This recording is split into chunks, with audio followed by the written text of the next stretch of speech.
নতুন একটা দিনের সাথে নতুন একটা লাঞ্চের থালার আইডিয়া শেয়ার করব। আজকের লাঞ্চের থালায় ডাল নেই, শুকনো শুকনো হলেও আমার ভীষণ পছন্দের। দেখুন আপনাদের কেমন লাগে। গরম গরম ভাতের উপর একটা লেবু আর কাঁচা লঙ্কা রাখলাম। লেবুটা খাওয়া হবে মাংস দিয়ে। আর এই যে চপের মতো দেখতে হলেও এটা কিন্তু আলুর চপ না, এটা বেগুনি। গোল গোল করে বেগুনটা কেটে বেসনের গোলায় ডুবিয়ে ছাঁকা তেলে ভেজেছি।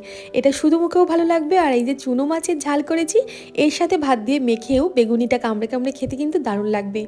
পেঁয়াজ কলি, আলু, টমেটো দিয়ে চুনো মাছটা একদম শুকনো শুকনো করে ভাজা ভাজা করে নামিয়েছি। মশলার মধ্যে একটু জিরের গুঁড়ো দিয়েছি, লবণ হলুদ তো আছেই, বেশি করে ঝাল দিয়েছি। আর নামানোর আগে একটু ধনেপাতা কুচি দিয়েছি। এক ফোঁটাও জল দিইনি, বেশ ভাজা ভাজা করেছি। আর এরপর রাখলাম দেশি মুরগির মাংস এক বাটি। মাংসটা তাড়াতাড়ি রান্না করার জন্য কুকারে দেওয়া হয়েছিল, তাই একটু গলে গিয়েছে। খেতে বেশ ভালো হয়েছিল। শেষ মুখে খাওয়ার জন্য একটা নলেন গুড়ের রসগোল্লা রাখলাম এক গ্লাস জলের সাথে। আজকের লাঞ্চের থালা আপনাদের কেমন লাগলো জানাবেন ছোট্ট একটা কমেন্ট করে।